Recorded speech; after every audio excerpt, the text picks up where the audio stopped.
Bueno, en videos anteriores estuvimos hablando sobre la tabla periódica, sobre la manera en que los electrones se distribuyen dentro de un átomo y sobre la forma en que los átomos se unen unos con otros, ¿sí? Bien, hoy vamos a hablar sobre compuestos binarios, es decir, moléculas armadas con dos átomos de diferente, no solamente dos en cantidad, sino en calidad, es decir, un átomo de una característica y 2, 3, 40, lo que sean, pero de otra característica, ¿sí? En forma de clasificación, los vamos a tener de este lado, yo ya les anoté, dice compuestos binarios, cuando se unen con el oxígeno, es decir, cuando uno de esos dos átomos es el oxígeno. Bien, voy a tener dos opciones, que esos óxidos, es decir, que esos compuestos con oxígeno, también tengan como segundo compuesto un metal o un no metal. Si es oxígeno con un metal, ese óxido se va a denominar básico, es decir, voy a estar en presencia de un óxido básico. Y si es oxígeno con un no metal, ese óxido va a ser ácido. Por otro lado, si en lugar de oxígeno tengo hidrógeno como uno de esos compuestos binarios, de esos componentes del compuesto binario, mejor dicho, bien, entonces, si el otro es un metal, voy a estar en presencia de un hidruro, o hidruro metálico se le denomina también. Y si tengo un no metal, voy a estar en presencia de un hidrácido, ¿sí? Entonces, cuando es con hidrógeno, uno de esos compuestos, de esos elementos es hidrógeno, y el otro es metal, entonces tengo un hidruro, hidrógeno y no metal, entonces tengo un hidrácido. Y por último, si yo estoy en presencia de un compuesto que tiene un metal y un no metal, pero ninguno de esos, o sea, es decir, ese no metal no es ni oxígeno ni hidrógeno, o sea que no es ni un óxido ni uno de estos, entonces estoy en presencia de una sal binaria. Bien, ahora vamos a detallar en los siguientes videos cómo se formula un óxido de cualquiera de estas dos características, cómo se equilibra, cómo se nombra. Luego en otro video vamos a trabajar con los hidruros y los hidrácidos y en otro con las sales binarias. Vamos a ver cómo se formula un óxido. En este caso vamos a trabajar con los óxidos ácidos, pero después les voy a comentar qué diferencia hay con los óxidos básicos.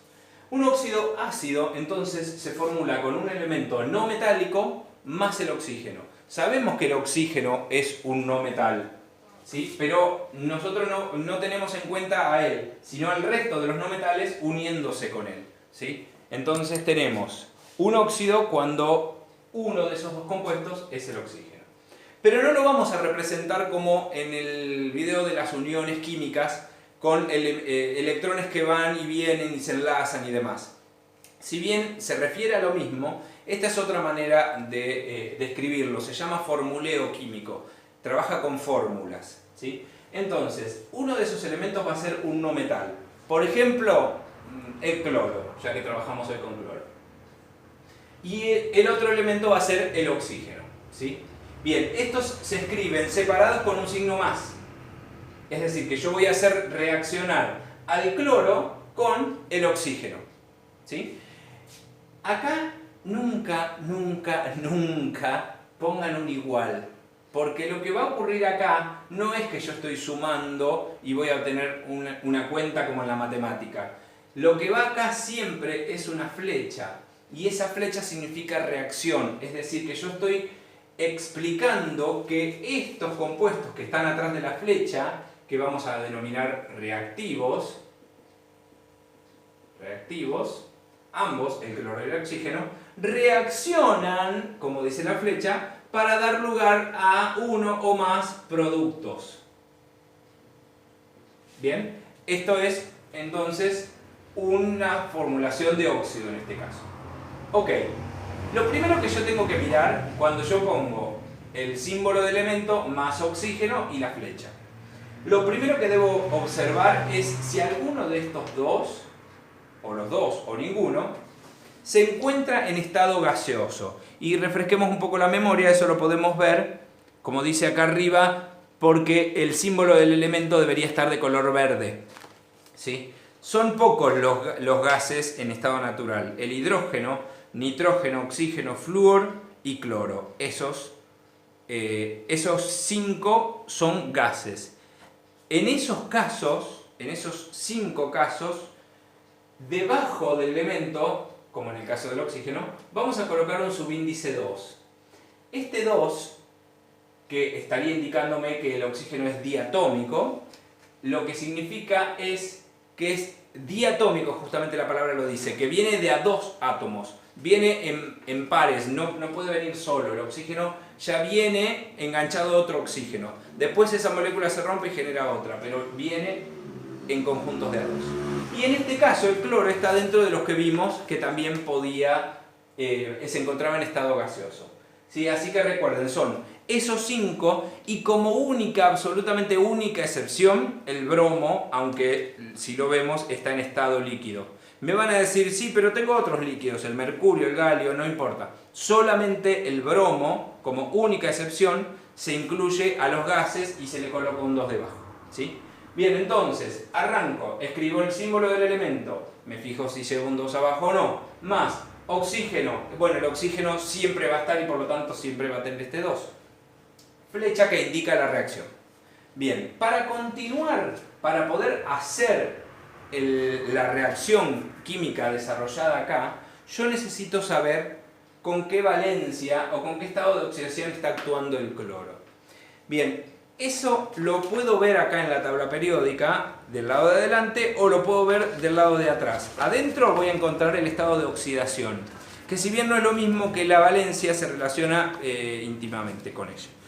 Bien, lo vamos a encontrar en la anteúltima columna acá en esta tabla, dice Valenc, y van a tener numeritos.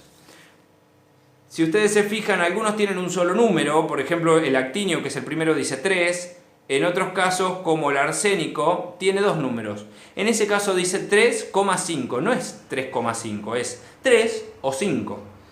En el caso del azufre dice 2,4,6, o sea 2 o 4 o 6. En el caso del cloro dice 1,3,5,7. ¿Cómo sé yo con cuál de los 4 estados está actuando el cloro? Bien, eso lo voy a saber en función a lo que el ejercicio me esté pidiendo. A veces me van a decir, realizar el formuleo del óxido de cloro con valencia 1 o 3 o 5 o 7. En otras veces me lo van a dar por el nombre, ¿sí? Después cuando veamos nomenclatura se va a entender. Pero bueno, en este caso lo que yo voy a hacer, solo por única vez, pero en realidad no lo tienen que hacer ustedes siempre, es hacer los 4 casos del cloro, ¿sí? El cloro, otra vez, con la otra valencia, con la otra y con la otra. Yo lo estoy haciendo para que les quede como ejemplo, pero recuerden, ustedes solamente van a trabajar con una de las valencias que es la que les hayan pedido ustedes. Bien, la valencia se coloca acá arriba, o el estado de oxidación. Yo lo voy a poner como valencia en números romanos. En este caso el cloro va a actuar con 1, en este caso va a actuar con 3, en este caso va a actuar con 5 y en este caso va a actuar con 7, ¿sí? El oxígeno, si yo me fijo la valencia, dice menos 2. Ese es el estado de oxidación, como les decía, ¿no? Bien, lo vamos a poner siempre en números positivos y en romanos para que no se confundan con los numeritos de abajo.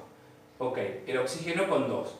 Y como es la única que tiene, este oxígeno también con 2, este con 2 y este con 2. ¿Sí? Entonces, tengo acá 4 reacciones diferentes. El cloro actuando con valencia 1 y el oxígeno con 2, el cloro con 3 y el oxígeno con 2 y así. ¿Cómo continúa esto? Me vengo para el lado de los productos. Vuelvo a escribir a los 2 elementos sin nada. Solamente el símbolo del cloro y el símbolo del oxígeno. Al lado. No lo escriban a una cuadra, pónganlo al ladito, porque si no, se van a ver tentados a meter cosas entre medio y no puede pasar eso. La realidad es que yo acá estoy diciendo que esto es un producto y por lo tanto viene todo en un paquete. Está todo enlazado. Bien. ¿Qué sigue? Las valencias que yo antes tenía acá arriba, las voy a colocar acá otra vez, pero no arriba, sino abajo. Y no en números romanos, sino naturales. Y no iguales, sino al revés. ¿Sí? Las 3 cosas tengo que recordar. Cloro con 1, oxígeno con 2. Entonces, al cloro, en lugar de ponerle 1, le voy a poner el 2 que tenía el oxígeno. Lo voy a poner acá abajo y el número natural. Y ese 1 del cloro se va a venir al oxígeno, ¿sí? Es decir, intercambio las valencias y las coloco abajo. En este caso, me quedaría igual cloro-oxígeno, pero el 2 del oxígeno viene este cloro y el 3 del cloro viene este oxígeno. En este caso me quedaría igual, también en este, pero acá tenemos 2 del oxígeno para este cloro y 5 del cloro para este oxígeno. Y acá este 2 se viene este cloro y este 7 se viene este oxígeno. Entonces se dan cuenta cómo, dependiendo de la valencia con la que esté actuando el elemento, yo voy a obtener una distinta cantidad de átomos de ese elemento dentro de la molécula. Si se fijan, esto se parece, no, de hecho es exactamente lo mismo, que la fórmula molecular en las uniones químicas, ¿sí? Y refiere a eso, solo que acá en forma de fórmula química. Ok, entonces, hasta acá el formuleo químico. No es necesario que ustedes, repito, hagan los 4 solamente con la valencia que les hayan dado.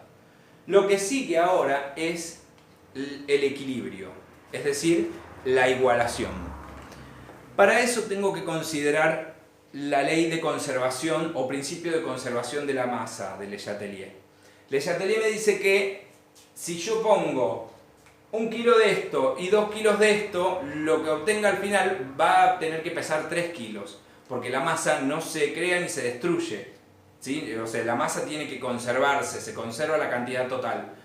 En formas distintas sí, puede ser, pero puede ser que esto se desenlace de acá y se enganche en el otro lado, pero la cantidad total de compuestos tiene que ser la misma. Por lo tanto, yo tengo que asegurar eso mirando antes y después de la flecha.